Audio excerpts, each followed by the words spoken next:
Hi, I'm S Lakin, and thanks for joining me today on this session about scene structure. I work with a lot of writers all over the world. I've been copy editing and critiquing manuscripts for about 15 years. I do about 200 manuscript critiques a year. So I read a lot of scenes. And I see a lot of the same problems in the scenes that I deal with and that I work on. And I want to talk to you today about some tips on how to write great scenes and how to determine what type of scene that you're going to need. And I hope this information is going to be really new, unique, and helpful to you, because I think scene structure is one of the most important elements of writing a novel, but it's also one of the hardest things to do well. So we're going to cover a few different topics today. I want to get into some basics, and I'm going to give you some ideas that I use for writing my scenes and see if they're helpful to you. The first thing I want to talk about is basic scene structure and today's reader. Back in the day, when the dinosaurs roamed the earth, back when I was first writing many years ago, novels were mostly narrative. They were long exposés of information dumps and backstory. All you have to do is pick up a James Michener novel, for example, like Alaska, and you'll see the first 100 pages or so are about the geology and the formation of the earth way back in the beginning of time. I mean, none of this is how we write novels today, because today's readers have been influenced so greatly by television, movies, even video games. What we're seeing is a real propensity and interest in cinematic technique, basically. Novels today have to be like movies. They need to be cinematic in the sense that the scenes have to feel as if we are watching them on the movie screen. And so when I sit down to write a scene, that's exactly what I think about. I think about, how is this going to open? How does the scene open? And what am I going to see? What's the first thing I'm going to see? I'm going to see maybe a setting, maybe a character in a setting, but definitely a setting, right? So if we translate that into writing a scene, we need to establish that setting pretty close to the beginning. Sure, you might have a few lines of dialogue that open your scene, but you need to really establish where that place is, where that character is grounded in that setting. And you need to do that quickly, and you need to do it with some sensory detail. I always aim for about maybe 3 different senses to throw in. And also the sensory detail that you share, of course, needs to be in point of view. What do I mean? Well, you're in your point of view character's head for the entire scene. And this is something I really want to drill into your brain through this little session that we're having here. And that's that scenes are in deep point of view. It's really rare today to see omniscient writing or distant point of view. And again, this is because readers want to go deep cinematically into the characters. When we watch movies or TV shows or watch plays these days, contemporary pieces, we see how they're really deep into character. You don't have a narrator that's sort of sitting back in the wings kind of telling you about everything. You're actually in the character's senses. You're seeing through her eyes. You're feeling through her gut. And all the things that are being experienced in the scene are coming through that character. So when you're in deep point of view in a scene and you're starting that scene, you're immediately going to show the setting by or through the character, but not just through that character's eyes. You need to make sure the setting is conveyed through that character's voice, how she talks and thinks, and also through her mood. And this is really important because we're going to get into those 3 M's of character setup, which is mindset, mood, and motivation. But for now, I just want to touch on this bigger picture. And this bigger picture is all about setting the stage for your scene so that you immediately establish your character, whoever the point of view character is for that scene. And the rule is you can only have 1 character per point of view per scene, meaning that you can't go head hopping within a scene. And you can certainly do a scene break and switch to another point of view character, that's fine. But within 1 scene, you need to stay in that 1 character's point of view. So if you didn't know that, I hope you understand that. That's really important. And what does that mean? When you're in a character's point of view, one way to picture it is grab a toilet paper roll and look through that hole, right? So anything that the character can see through that toilet paper roll can be included in your scene. You can't say, George was sitting thinking about his best friend Amanda, and Amanda looked over at him and was thinking, oh, I hope George isn't thinking about me.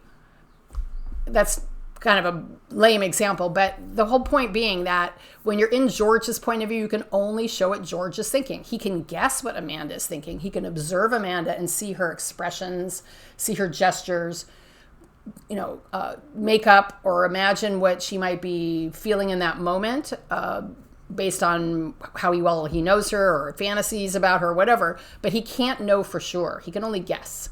So when you're in point of view and you're dealing with your character and you're setting up the setting, you need to first think about, what is my character's frame of mind? This is one of the 3 M's, the mindset.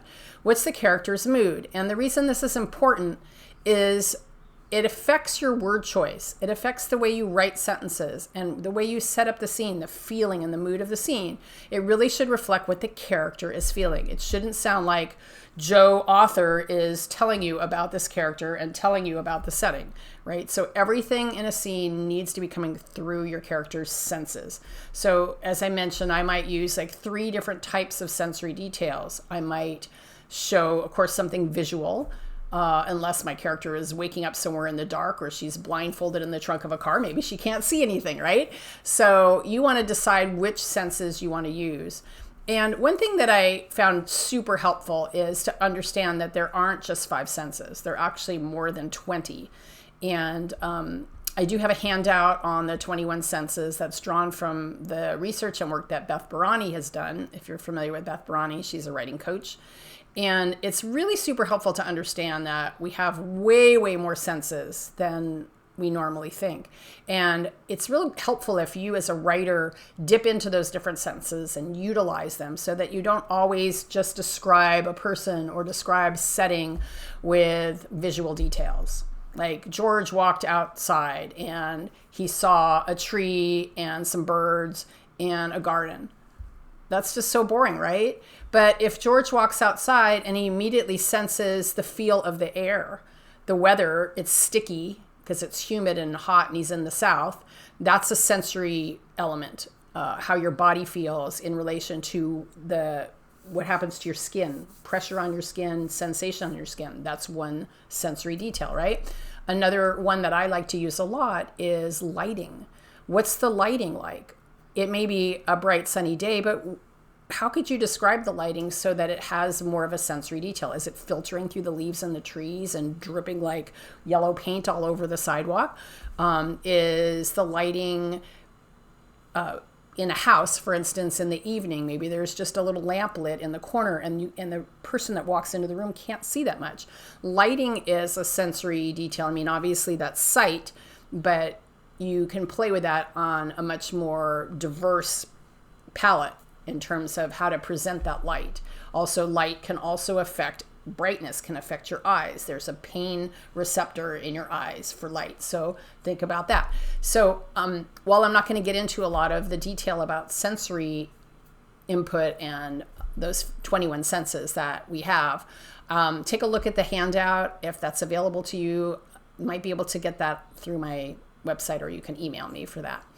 So what I'd like to focus on here, as I mentioned, is some basics of scene structure. So we're going to look over a couple different documents that I've created that I use very often and I give out to a lot of my clients. And you can also access these through my website, Live, Write, Thrive, on my resource page. So feel free to go over there and download them.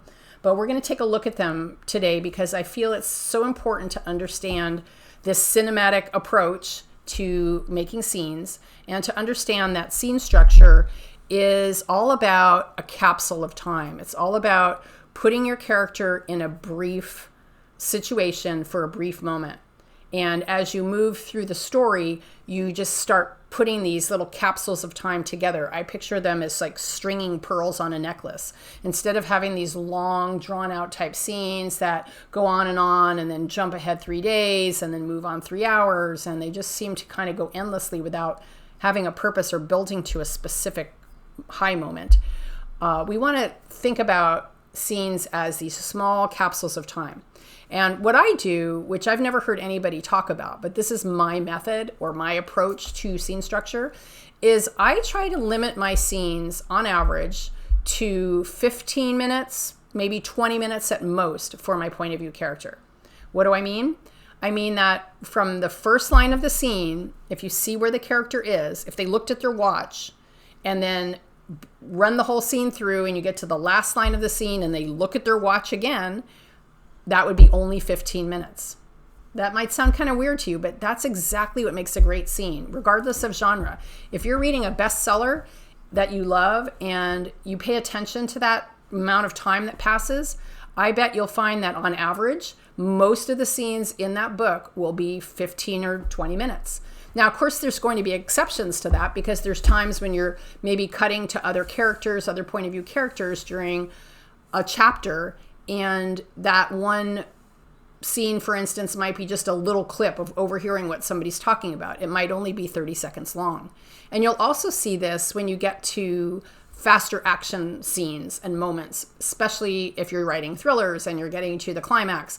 You might find lots of small scenes that are just even 20 seconds, where a character is running across the street and chasing a bad guy, and all of a sudden you cut to the killer and he's hiding, under a barrel or something like that, right? So again, we're talking cinematically, and this is one thing that you can just train your brain to do, is to approach your scenes, whether you're revising a scene or whether you're planning out a scene, to aim for that 15 or 20 minutes. And I will venture to say that if you're having trouble with a scene and it's dragging on and on and on, it's because you're going on too long. And that's only one of the reasons. I mean, there certainly can be more. And I would say that's probably has a lot to do with the build and the high moment at the end that you're not getting to. But we'll get into that in just a little bit. So again, when we're talking about cinematic structure, you could take a look at my book, Shoot Your Novel, which is all about using cinematic technique, filmmaking technique to do your scenes. And I use a lot of examples of screenplays and novels to show how authors can take the same kind of effect or technique that screenwriters use to create really dynamic scenes. What do I mean? Well, think about these different camera angles. Back in the day, when movies were made, I think of like Fred Astaire movies, they would do the entire dance number with one camera in the back of the restaurant room or wherever they're on stage doing their dance, and it would be one take, the whole entire dance. They didn't really do a lot of film editing way back in the day. So now when we see movies and TV shows and films, there's a lot of editing involved. So there's lots of different camera angles. I grew up in the TV industry. My mother was a TV screenwriter and story editor. She was a producer of a lot of shows. She created a lot of shows for television. My brother also was a TV producer and screenwriter. So I grew up on sets and I read a lot of scripts growing up. And one thing that really got ingrained into my brain as I read and also started writing at a young age was to think in terms of camera shots and piecing together those different angles. Whenever a scene is filmed, for instance, on a set, they'll always do it, like say there's a two shot with two people. And if they show part of the scene facing one actor from one angle, they take the opposite angle and then they do the whole scene again and they shoot the other person. They might piece it together. You'll notice how they'll flip back and forth oftentimes from one character to another. But again, this is all about piecing together these camera shots. And so if you can start thinking cinematically about your scenes and plotting them out in terms of where is the camera? Are you zooming in to see something important? Are you pulling back to reveal more of the setting? Those are elements that are going to really serve you well to write great dynamic scenes. So I've talked a little bit about point of view, about grounding your setting and your scene in your character's point of view. I also want to talk a little bit about point of view character voice, because one thing that I think most writers don't really understand about writing in deep point of view is that every single word of every scene is your character's voice. That means every line, even when you're describing setting, even when you're just giving a bit of backstory, it has to sound like it's the character thinking. Okay, so when you're developing your characters, you need to really work on their voice. Each of them should sound unique, have their own voice based on their upbringing, their education, their ethnicity, where they grew up, who they hung out with, what their age is. There's so many factors that go into how a person talks. All you have to do is just listen to your friends and listen to people on TV, news people, whatever. And you can hear how each person really does have their own style of speaking and voice. And so you want to bring that into your story. The more you can develop a strong point of view character voice and bring it into the narrative in the scenes, the more powerful and more cinematic she writes these murder mysteries, the Inspector Lindley series that was also adapted into PBS series. And she goes very deep into her characters, even her minor and incidental characters. She'll do point of view scenes with them and go really deep into their voice. I think she might have had a desire subconsciously to be an actress, because she actually just sort of becomes these characters and they just come to life. And they're so fascinating because of their voice. So scenes are really all about character voice. So keep that in mind, that everything that you're going to tell in that scene has got to sound like your character, feel like your character, express your character's mood or mindset. And the third M is also the motivation. You want to always hint as soon as possible in your scene what your character's motivation is for that scene. Why are they doing what they're doing right in this moment where you start? Okay. So keep that in mind. The third M I touched on, mood, isn't so much the mood of your character as it is the mood or tone that you want to set for the scene. If your character is in a funk and is feeling depressed, you're not going to use bright, happy language, and you're not going to show bright, happy things unless you're going to show them to be contrast with your character's mood. You know, a person that's in anguish might go outside on a beautiful, gorgeous, sunny day where the birds are singing and the creek is bubbling and feel utterly broken because the pain that they're suffering feels so incongruous to the setting that they're in. I hope that makes sense. So we're going to start by taking a look at one of my worksheets. And I'm going to pull it up on the camera for you so that you can take a look at it as I talk about it. But let's go through some of this. It's called 8-Step Process for a Solid Scene, or 8 Steps to a Perfect Scene. So the first item when you're dealing with a scene, you're trying to come up with a scene, of course you can use this also when you're checking your scenes that you've already written, is to identify the purpose of your scene. And I know that sounds really simple, but it's really important. And I think a lot of times writers are missing this. They'll write an entire scene and I'll read it and go, what was the point of that scene? I actually did that today working on a critique. I just could not make any sense of this scene. Like, what was the point of it? It was a couple people doing some crazy stuff and talking and, you know, going to a bar and getting in trouble and all this stuff. It had nothing to do with the plot, nothing to do with the premise. It had no purpose, really. And so every scene that you have in your novel really needs to serve a purpose. What purpose? To help advance the plot that's based on your premise.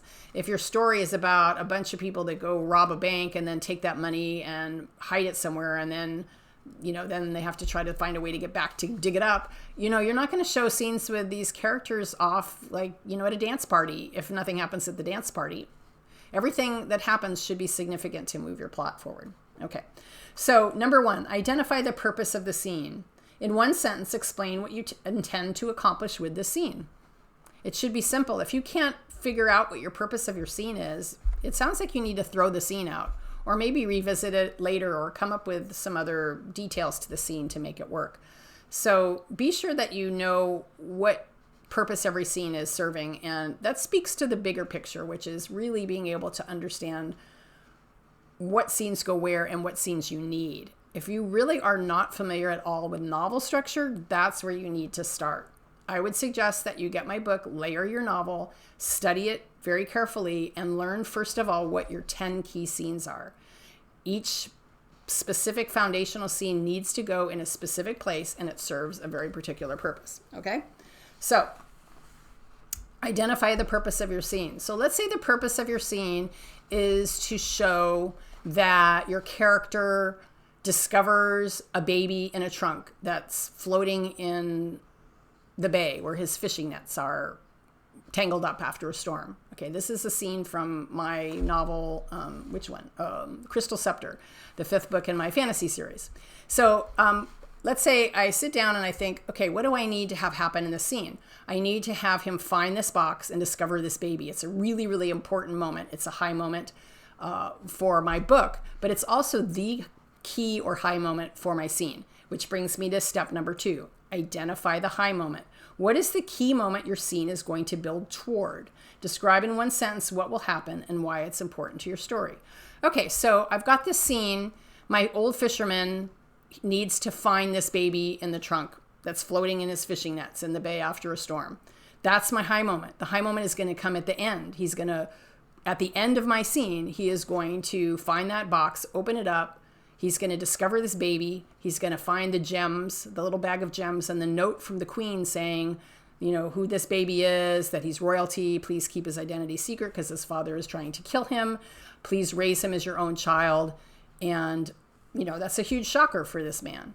And I've already set up that this fisherman had already lost his son in a fishing accident. His fault for being drunk caused his son to fall overboard and drown. So he's dealing with a lot of grief. This is a huge moment for him to have to decide whether he is going to raise this baby. And he's been given this another chance, he feels. So he needs to do it right. So I know what my high moment is. So then what do? I need to think about that 20 minutes, right? So I could have started the scene with Arnold, my fisherman, waking up in the morning and brushing his teeth and taking a walk along the bay and maybe eating breakfast and then maybe having a conversation with his neighbor and on and boring, right? Because first of all, readers don't want to hear about ordinary life. They don't want to read about boring, ordinary, on-the-nose stuff. So leave it out, right? I think it was Elmore Leonard that said, or maybe it was Huck Twain. You'll have to check me on that. Said, leave out the boring parts and just leave the interesting parts in. That's great advice, right? For all of us. So on identifying my high moment, I know where my character needs to be at the end of the scene. Your high moment is usually the last line of a scene or it's the last paragraph, okay? So when you read great novels, you'll see that each scene ends with a great high moment. If it doesn't, then it's not as good as it could be, okay? So you want to aim for an opening hook for every scene, which is basically your promise to your reader, and you want to end with some great hook, right? Okay, so now we're going to work backwards. Where would I start my character 15, 20 minutes before that moment? Okay, so I decide to have Arnold walking out of his door, immediately seeing all the debris and mess from the beach that the storm has caused. He has a little shack right on the coast, on the shivery coast in my town of Tolpuddle. And he goes outside, and I decided to make it the anniversary of his son's death. And so he's already very depressed. It's morning. He knows his nets are going to be a mess, his fishing nets, because he catches fish in the bay by putting nets out. And so I have him start heading over right away toward the bay. I'm not going to have him dawdle for an hour or two, right? So he heads over to toward the bay, and on the way he stops at the memorial, which is a little stone or whatever. I'm not sure what I wrote in the book, which I wrote quite a few years ago. But he heads over to the stone, and he's very depressed and emotional about having lost his son, and he's thinking about how guilty he feels and how his wife left him and all that stuff. Why do I do that? Because I need to punch home the high moment. What's the high moment? He's going to find a baby, and he's going to realize that he's been given a second chance to raise another son. And he feels that this is a gift, maybe even a test from God, that he has to do this. So, of course, it works really well for me to have him thinking about his son that he lost and feeling so guilty and feeling like he should end his life even. And so then he heads over and sees the nets, starts to untangle them, notices something bobbing in the nets, realizes it's a trunk, pulls the trunk up onto the dock, opens the trunk, finds the baby, horror, shock, the baby is alive. And, as I mentioned, he finds this bag of gems, he sees a note, and then his moment is that he has to process this, right? So keep in mind, you want to always have natural action, reaction, processing sequence. And if you aren't familiar with that, you can take a free module on action, reaction at my online course at cslakin.teachable.com. Go click on Emotional Mastery for Fiction Writers, and when you get on that page, scroll down to where it says Action Reaction Preview in the curriculum, and you can watch this 38-minute module, and it's going to talk about how your characters need to act, then react. So what happens when you work on a scene is you have to decide what your character is going to go through in that 15 or 20 minutes, and then whether you're going to end on a note of action, reaction, or processing, because the cycle is action, reaction, processing, new decision, then a new action. And that's a cycle that can go many, many times over in one scene, or it might only be one of those in an entire scene. In a detective story, for instance, you could have characters processing for an entire scene. They just found a clue for a murder mystery, and they're talking about what that clue means. So they're processing. Okay. So it really just depends on your story and your plot and your genre, what type of cycle you're going to have, how quickly those cycles are going to move, and what is happening in your story.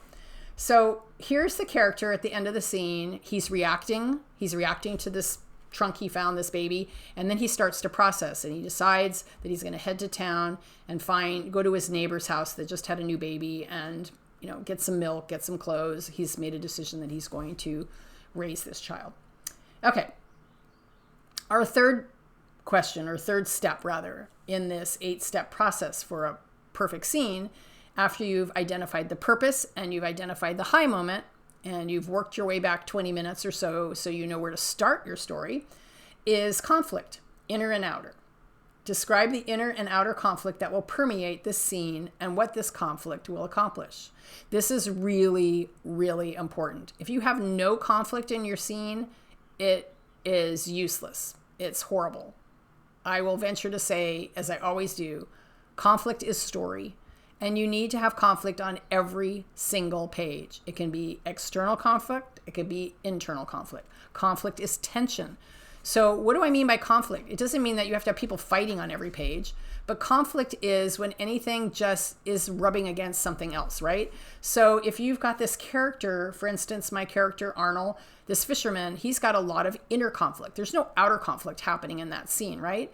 But the inner conflict is really high, and that's always the best, I think. It's better to have inner conflict than outer conflict to me. Again, if you're doing a thriller, a big suspense thriller, and there's a lot of chase scenes and stuff like that, the outer conflict is probably going to be forefront. But when you can bring in inner conflict, a character that's conflicted about things, that's facing a dilemma, a moral dilemma, or just having a hard time making a choice, even if it's a small choice, it can add tension and conflict. Of course, interpersonal conflict is great. But in my scene with Arnold, for instance, there's nobody else there in the scene but him. So for me to have conflict, he can either fight with some seagulls over the fish, or he can fight with himself. And of course, I created a lot of inner conflict for him in that scene because he's struggling with his guilt and his horrible feelings of loss that he's dealing with. So his inner conflict, of course, comes really into play when he finds this baby and he realizes somebody needs to raise it and he could just give it away. But he feels this sense of responsibility and also of fate and destiny, so that here's this inner conflict. He doesn't want to raise another child. It's not because he doesn't want the responsibility, it's he's terrified that he will make the same mistakes. He hasn't had a drink of alcohol in a year, but he's terrified that he's a weak man and that he will fail, and that somehow this boy, when he grows up or as he's growing up, might be endangered by him. So lots of inner conflict here. And if you want to know what happens in the story, you can read The Crystal Scepter. Okay, so step number 4. How does your character change by the end of the scene? Okay, this is important.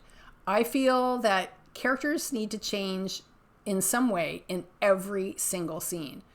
And I even wrote a blog post last year called Every Scene Should Contain a Death.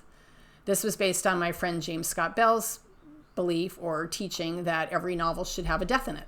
I take that one step further and say every scene should have a death in it. Of course, if you're writing a murder mystery, you might actually have a literal death in one or two of your scenes. But that's obviously not what we're talking about for most novels and most scenes. So what do I mean?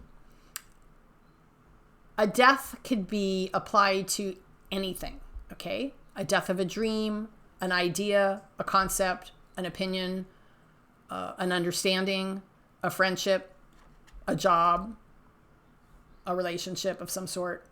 So let's take my example with Arnold the fisherman. What happens? How does he change by the end of the scene? Well, he starts off very depressed and even suicidal, right? He's very depressed. It's the anniversary of his son's death.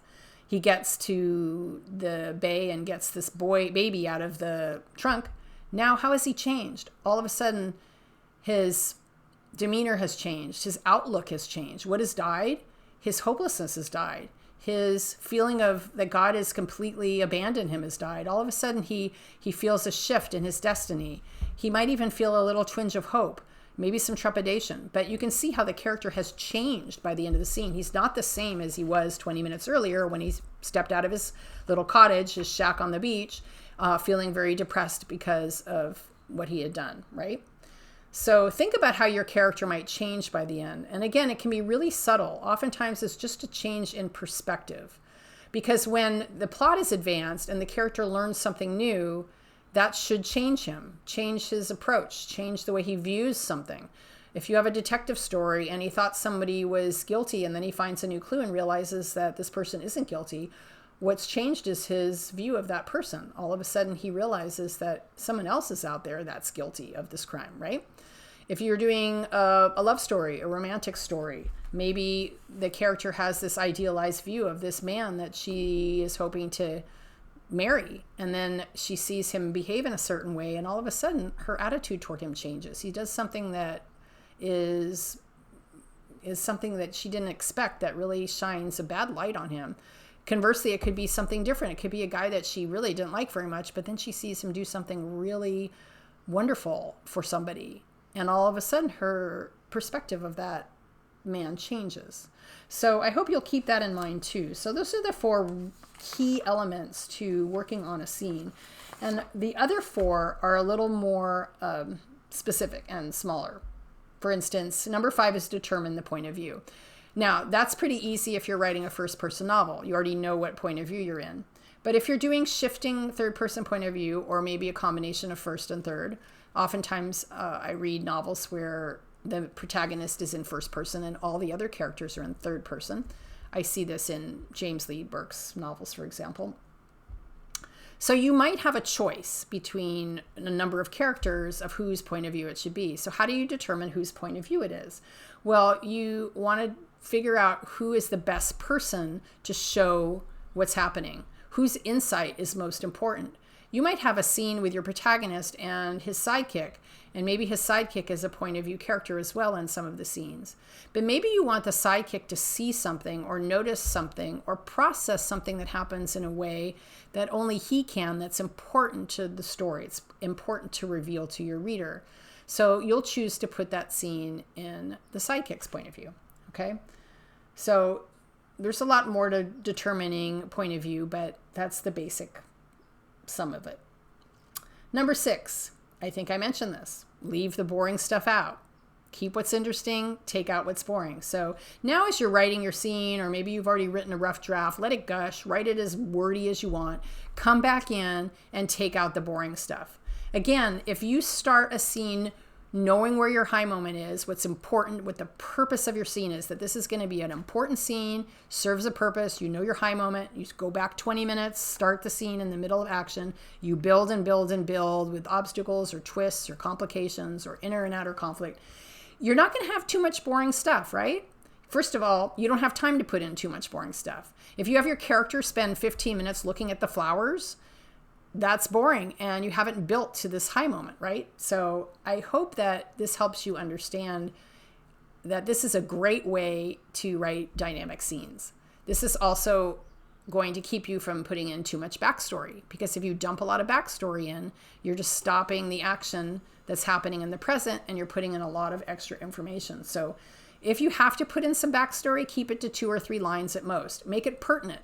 Don't just put backstory in to explain something. You're in your character's point of view. It needs to be through her eyes. She's the one that's going to be thinking of that backstory. So what's going to trigger it? If my character Arnold walks over to that memorial that he made for his son, obviously he's going to think about his son. He's going to think about that terrible day where he went out to sea drunk with his son and his son fell overboard and he was too drunk to save him. He's going to think about how his wife left and how his whole life fell apart because of what he did that day. And he's going to think of all those things because it's the anniversary of his son's death, and going to that memorial stone triggers those thoughts, those bits of backstory. So always have a trigger for the backstory. Don't ever just start explaining something about how your character went to high school in, Indiana, and he was top of his class, and then he went on to college and decided to become, a quarterback. If that has nothing to do with the moment, if the character is not like suddenly coming across his award from when he was in college, or his valedictorian speech notes from when he was in high school, what's the point of bringing that out? And it doesn't fit the moment. It doesn't feel organic. And if any of that is not important to the story, don't have any of it in there, okay? Leave the boring stuff out. Leave the unimportant stuff out. Okay, step 7, work on your beginning and ending hooks. Spend some time making the opening of your scene engaging. Yes, we know our novel has to have a hook at the very opening. The very first line of our novel has to have a hook. But every scene, I feel, should have some sort of a hook. It may not be dramatic. It might just be an opening line that helps you get right into the next scene. But I feel that the more you spend on making a really interesting opening to every scene, the better. And also, of course, you want to have that ending hook to be killer. It should be great. I don't care what genre you're writing in. You want to really make those last lines of the scene just punch home your character's feeling, your character's mood, how your character has changed, what new revelation they've come to, what new twist has happened. It may be that your scene is going to end with action. That's fine. Your character could be walking down a street and there's a big explosion, and all of a sudden your character's thrown against a building and knocked out. End of scene. That's fine too. That's a cliffhanger. That's dynamic. And your purpose or your high moment of the scene is to show the explosion. That's good. Okay. Number 8. This is where you add in texture and sensory details. I mentioned the sensory details earlier, but you might need to go back through and put those in. Try to find spots on every single page where you add in some sensory detail. And again, it doesn't have to just be sight. It could be smell, hearing. It could be physical sensations. It could be the way that they feel inside. Maybe their stomach is hurting. I mean, there's all kinds of sensations that we have as human beings. So take a look at that handout on the 21 senses and pick a few. See if you can work those into your story. Be sure the first paragraphs of your scene establish the setting. Think about weather, time of day, time of year, seasons. I can't tell you how many times I read about characters that go outside and there's no reaction to the weather. Honestly, when I go outside, that's the very first thing I notice. Is that what you do? I mean, when you go outside, if it's really hot out, boom, you get hit with this heat and you've been in an air-conditioned room, you're going to notice that. You're not going to notice it 10 minutes later, like, oh my gosh, it's really hot and I'm sweating, right? You're also going to notice if it's early in the morning, or if there's a chill in the air, or if the air feels, wet or damp from the fog, right? So there's a texture feeling there. So also the time of year is really important, because sometimes I'll read a book for 50 pages, 100 pages. I have no idea where this novel is set. And then the author might say that it's in the deep south. And I'm like, really? And I didn't even know what time of year it was. Is it summer where it's really muggy and hot? Or is it the winter and it's just damp and cold? I mean, are her clothes sticking to the back of her neck? I mean, I feel like this is so important because we're so aware of the weather. And while experts will tell you, or instructors will tell you, never start your novel with the weather. Granted, you don't want to just say it was a dark and stormy night. But again, you want to have a believable scene. So what's believable? What's believable is if your character is somewhere, she's going to be feeling something about the weather and the time of year. She might be locked in a cubicle down in a basement office, maybe not in that scene, but when she gets outside, she's going to notice what time of year it is. If the fall leaves are blowing and that crisp wind is biting her neck, we get a sensation of the fall. We get a feeling for that weather, that time of year, and that's really important. So also think about the time of day and how much time is passing. It's really important if you're moving from scene to scene to imply how much time has passed for your character, because if last we saw it was nighttime and she was doing something in the middle of the night, and now you show her, manicuring her toenails or something. That's not a manicure. Sorry, pedicure, getting a pedicure. You're still thinking it's the middle of the night. It seems kind of odd that she would be getting a pedicure. So you've got to establish the time of day for the most part. Basically, you want to just include these details that are going to transport your reader into your story, and that's by using sensory details. So choose intriguing settings that will add texture to your scene where possible.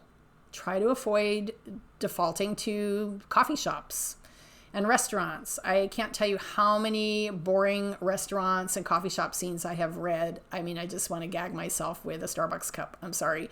I had one beginning novelist, send his manuscript to me for a critique. He was a very famous attorney in San Francisco, but I found it just incredibly tedious to the point of absolute hysteria and hilarity that I counted 21 restaurant scenes in his novel. I let him know that. I would say if you really, really have to have a scene in a restaurant or a coffee shop because that's ordinary life, or it used to be before the coronavirus, I would keep it to one per novel, and I would make sure that something very important happens in that coffee shop or that restaurant, to the point where you probably couldn't have that scene set in any other place. Okay. That's going to be a challenge for you, because anything that you have happen in a coffee shop, I could bet you could probably put in a much more interesting setting. You need somebody to spill coffee on somebody, do it on the jogging path along the Thames River in front of Kew Gardens or something. I don't know. I mean, show the setting, bring it to life so that readers can see the place that your character's in. Okay, so those are the 8 steps to a perfect scene.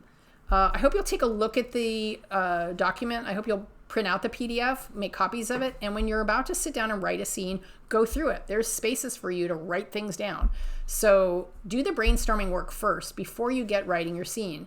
Why? Because you're going to waste hours of time writing a boring scene that has too much boring stuff in it, that doesn't serve a purpose, that isn't written in your point of view character's voice or style. It doesn't reflect your character's mood or motivation or mindset in that moment. And it's not going to accomplish really anything that's going to be purposeful for your novel. So I hope that this has been interesting for you. I also want to take a look briefly at my scene structure checklist, which is going to also cover some of the things that I've just discussed. But let me read this definition that I have here from Jordan Rosenfeld's book, Make a Scene. Okay. She says, scenes are capsules in which compelling characters undertake significant actions in a vivid and memorable way that allows the events to feel as though they are happening in real time.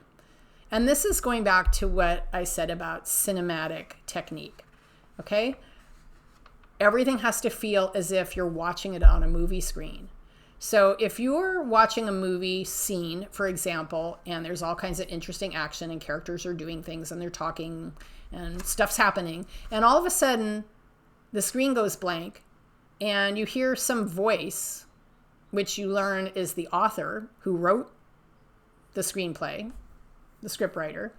And all of a sudden the scriptwriter starts talking and saying, okay, I want you to know about these different characters. John grew up in Brooklyn and he had a very poor family, and so he didn't have much to eat growing up. But as he got older, he decided he was going to become the best stockbroker in the world. So he studied hard and blah, blah, blah, blah, blah. And you're just thinking, why is the screen blank? I was watching these characters in all this really interesting action, and all of a sudden I'm just hearing this person tell me all about these characters. I don't want to hear about the characters. I don't want to be told. I just want to watch what's happening.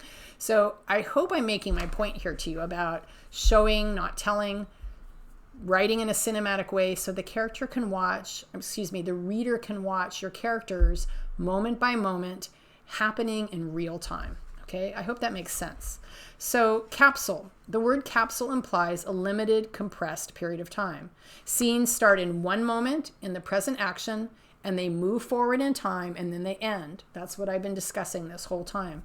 If you need a character to flash back on something, just have a quick little couple lines of flashback to have them triggered something that they need to think about in that moment that's important to your scene and important to your story. All of a sudden, oh, they remember where that baseball came from and why that baseball is important to solving this clue, whatever. Okay? Of course, if you're writing a time travel story, your character might travel back and forth in time and flip around like the time traveler's wife, fine. That's because that fits your premise and genre. But for most novels, you want to have a scene that starts in one moment and moves forward and doesn't skip around in time. Okay, she also mentioned the compelling characters that undertake significant actions. Okay, we want compelling characters. They have to have significant action. If they're the protagonist, what the protagonist is doing needs to advance that plot.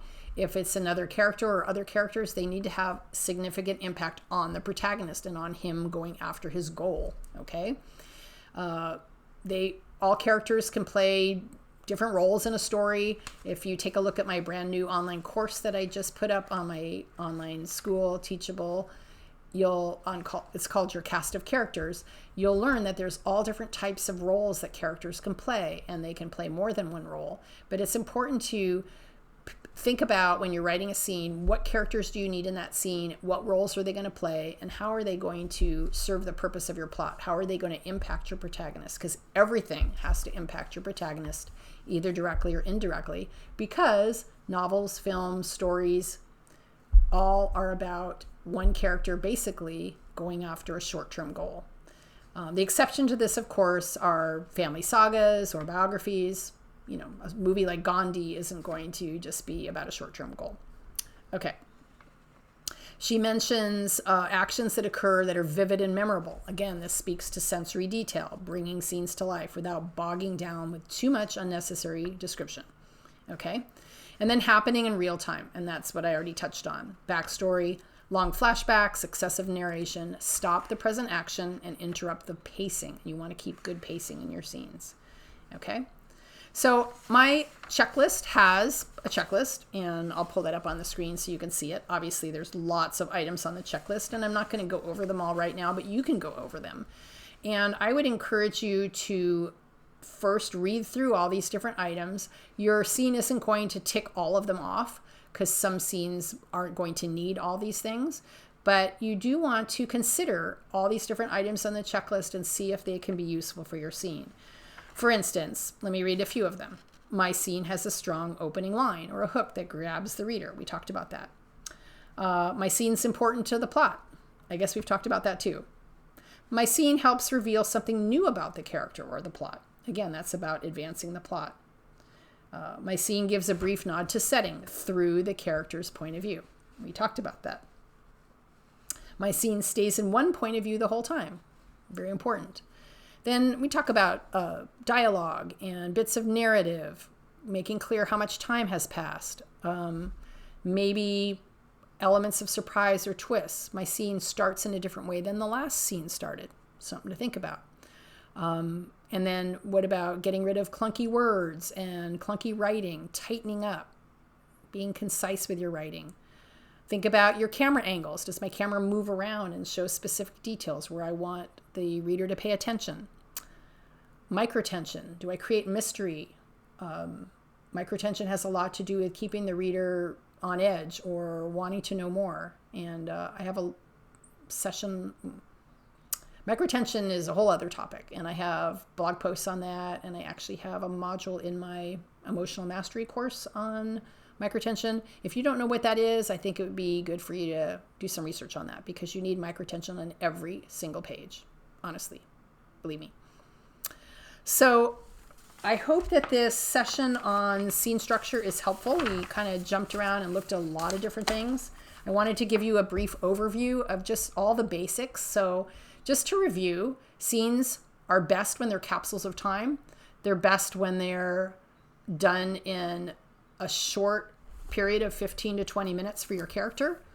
They work best if you first know and identify what the purpose of your scene is, and make sure that purpose is tied in with the premise and the plot for your story, so that it's not just, oh, my scene is just so you can kind of get to know some new characters. No, we don't want that. Those new characters better serve a purpose, or out they go. And we also want to think about that high moment at the end. You want to build to that high moment and work backwards. I always work backwards. Start with your high moment. How is your scene going to end? What is the point of that scene? And then go back 20 minutes, figure out where your character can be, how you can set up his mood, his mindset, his motivation, so that that high moment will be punched home, okay? If you want to read a terrifically great opening scene, I use it a lot in my scene mastery boot camps. I would suggest that you read the opening scene to Candace Fox's first book in her series, Crimson Lake. Okay, Candace Fox. And she is a master writer. I just finished reading her third book in the series. I couldn't put it down. It was fantastic. Her characters jump off the page. Amazing. But the opening scene to Candace Fox's Crimson Lake is brilliant. Even though it's a detective book, it's a story about a detective who teams up with another detective to solve a missing persons case. The first scene is all about this guy living in a ramshackled rented house in the swamps of Australia, and he rescues a goose and takes it to the vet. Why is it such a fantastic scene? I'm not going to tell you. I'm going to have you read it and you figure it out, okay? If you know that the purpose of the first scene in your novel is to set up your character, you will see why this scene is brilliant. It has nothing to do with the plot, nothing to do with the premise of the missing persons case, but it sets up the tone, the motivation, the mindset, and the mood perfectly. So I hope that this has been informative to you, and I hope you will dig into these charts and PDFs. My blog, Live, Write, Thrive, has more than 1 million words of instruction for writers. And of course, I have 10 or so books in my Writer's Toolbox series. So take a look at my books and check out the online courses at cslakin.teachable.com. I think you will find a plethora of instruction that you can feed on for months, if not years. And I hope that this is going to help you write great scenes, because scenes are the heart of a novel. And if your scenes are great, that's going to be your big first step to writing a great book. Thanks for taking the time to watch this, and I hope you've learned a lot.